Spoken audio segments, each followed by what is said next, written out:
J'ai pas eu trop d'idées d'intro au bout d'un moment, moi, je vous cache pas. Ouais, c'était du filler en partie. Je pense que le deuxième, c'est pas du filler dans l'absolu. Enfin, si c'en est, c'est un peu trop ridicule. Il y a une conséquence dans le deuxième demi-épisode, mais ouais, une fois de plus, je le mets tout de suite. Tiens, voilà. Alors, il y a l'épisode 9A qui fait partie des pertes de temps, hein, et qui est pas génial une fois de plus.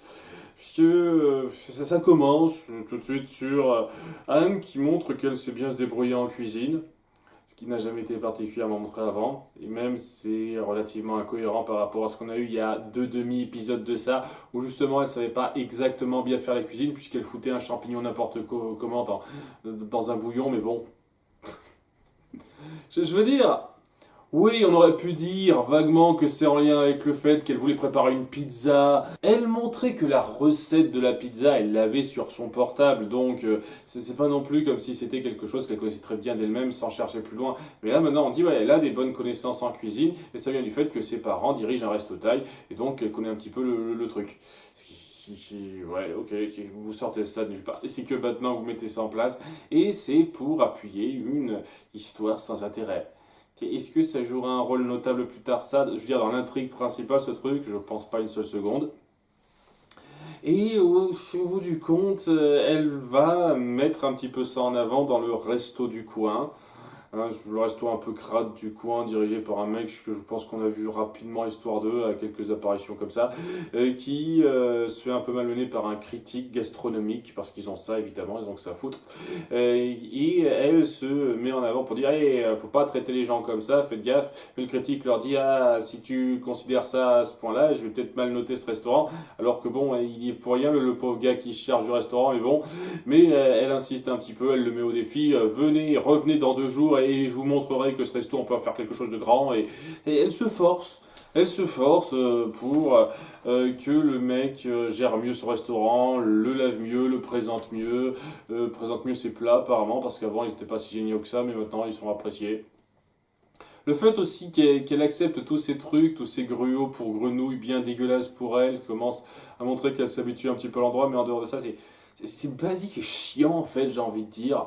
Je vois aucun putain d'intérêt à ça, je vois juste une fille qui veut à tout prix relooker un restaurant, juste pour se prouver quelque chose rapidement, ce qui n'a absolument aucun poids dans quoi que ce soit.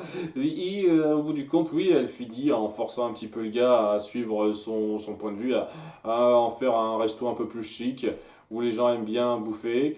Et malgré tout, ben, le critique gastronomique, il trouve pas ça si bon que ça en fait. Et pour faire chier le monde, parce que si c'est un critique gastronomique, évidemment, c'est un connard. Et c'est là qu'ils se disent, attendez une seconde, on vous tient précisément, on va vous forcer à bouffer un de nos plats, parce que c'est plus ou moins ça, hein. Je veux dire, attendez un petit peu, on a un plat à vous présenter. Je dis, oui, vous allez me forcer à bouffer un truc, ok. Il devrait déjà se dire non, non, mais bon, hein, il accepte, quoi. Et l'idée, c'est de reprendre une recette de resto thaï qu'elle a fait avec ses parents à partir de poulpe ou de calmar. Et tu dis, pour ça, ils prennent un truc qu'ils ont attrapé hors champ. Mais vraiment, qu'il avait une réserve de ce truc-là, le gars. Ah, on a du frais, je sais pas où, quelque part. Alors qu'il n'y a pas de frigo précis. Une fois de plus, la logique de cet univers, merde. Et c'est une sorte de kraken, en fait. C'est pas exactement un calmar, c'est un kraken. Ils essayent de le cuire. Ils pensent qu'ils l'ont cuit, mais non, en fait. Lorsqu'ils le présentent au gars, sachant qu'il est entier, rien de plus, c'est ça une de tes recettes de resto taille, Anne. Waouh, t'as pas dû attirer grand monde, je pense. Ça n'a pas l'air super ragoûtant, hein, si tu fais même pas gaffe à ça, à découper un petit peu le truc, à le présenter plus que ça. Bref, il présente le kraken géant qui pense avoir cuit, alors qu'en fait non, il est très vivant. Ils sont complètement cons, c'est complètement débile, je suis désolé, c'est débile à un niveau ça. Et il y a Anne et le dirigeant du resto qui disent hey, on va quand même se battre pour défendre les gens, prouver qu'on vaut quelque chose. Et une fois qu'ils ont fait ça, ben, le critique il est super content parce qu'il dit oh mon dieu c'est incroyable, la nourriture qui veut vous mangez-vous, quel concept totalement novateur, 4 étoiles. Faut faire foutre n'importe quoi. Du gros délire stupide, voilà tout ce que c'était. Et il n'y a rien qui ressort. Voilà, elle a fait copain-copain avec le restaurateur. Est-ce que ça aura un rôle intense un peu notable par la suite? Je ne pense pas une seule seconde. Peut-être qu'il jouera un rôle un tout petit peu notable quelque part, mais j'y crois pas une seconde, quoi. Donc je mets ça totalement dans les fillers, hein. Filler chiant et sans intérêt. Et ouais, le suivant est un petit peu mieux, même s'il y a des trucs un peu grossiers. Et je pense que le problème de cet épisode vient surtout de sa durée. On essaye de mettre en place quelque chose de psychologiquement intéressant autour d'un développement de personnage, mais on ne prend pas le temps de le montrer. On n'a pas pris le temps aussi de mettre en place l'importance de l'objet en question. C'est que ça me rappelle beaucoup un épisode de My Little Pony. Ça me rappelle 2 épisodes de My Little Pony, en fait, ça c'est drôle. J'y viendrai quand on parlera des détails en question, mais voilà, il y a la famille Plantard qui est dans son étal à vendre ses légumes au marché et ils sont reconnus pour leur honnêteté. C'est-à-dire honnêteté avant tout, c'est écrit sur leur petit écriteau, ce qui n'a jamais été écrit avant. J'ai vérifié dans l'épisode où ça apparaissait, c'est-à-dire l'épisode où on a des boutons, là, c'est le truc qu'on met un petit peu en avant, c'est pas marqué sur leur étal. Hein, c'est que maintenant que c'est écrit sur leur pancarte. Ils l'ont ajouté que maintenant. Et c'est censé être un truc présent depuis le début, bien sûr. Donc non, c'est le genre de petits détails dont on fait pas gaffe pour la continuité, qu'on ressort de nulle part comme ça aide pas. Et qui donc est content d'affirmer la devise familiale de l'honnêteté, seulement voilà, il y a un problème, le maire tout d'un coup décide de quadrupler les taxes pour les étals du coin s'ils veulent les garder, ce qui est complètement naze. D'un point de vue politique, c'est un politicien de merde, puisqu'il va pas tarder à se faire réélire. Putain, je n'arrive pas à croire que je vais dire, mais il y a un parallèle assez évident à faire avec les actualités. Mais tu vas pas tarder à être dans l'élection présidentielle. Le petit truc basique à faire, c'est d'éviter ce genre de petites restrictions. C'est attendre après que tu sois réélu pour le faire. Putain, ça me mine déjà. Mais bref, ne parlons pas de ça, ne parlons pas de ça. Ne parlons pas de ça. Donc, il doit payer une taxe quadruplée pour regarder son étal, et bien entendu, il n'a pas trop ça. Et c'est là qu'Anne a une idée, c'est de jouer les bonimenteurs. C'est-à-dire qu'on va utiliser nos produits et on va les présenter différemment sous forme de potions miracles pour que les gens achètent en croyant les bobards. Seulement voilà, de base, hop, il est du genre très honnête.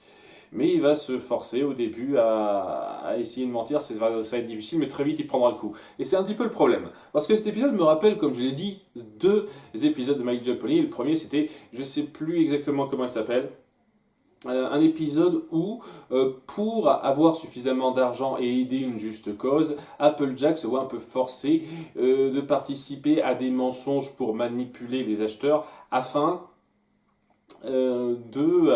d'avoir de l'argent, quoi. Et donc elle sera prise dans une sorte de crise de conscience par rapport à ce que représente son honnêteté. Et c'est important, ça marche bien parce que d'une part ça prend le temps de s'instaurer sur 20 minutes, ce qui est pas rien, et d'autre part on met bien en place que l'honnêteté c'est quand même son credo à Applejack. Donc ça passe très bien à ce niveau-là, tu comprends un petit peu ce conflit du personnage qui essaye de faire quelque chose de juste en allant à l'encontre de sa nature.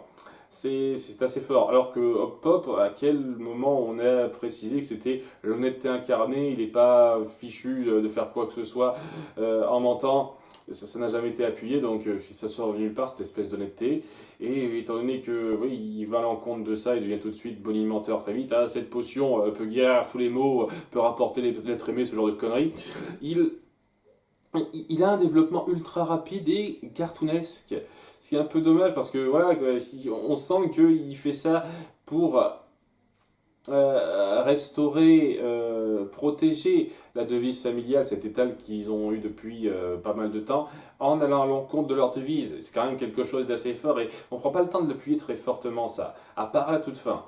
Et oui, l'évolution se fait trop vite pour ça. Et surtout quand, au bout d'un moment, ils n'ont plus de légumes de leur jardin pour faire leurs potions.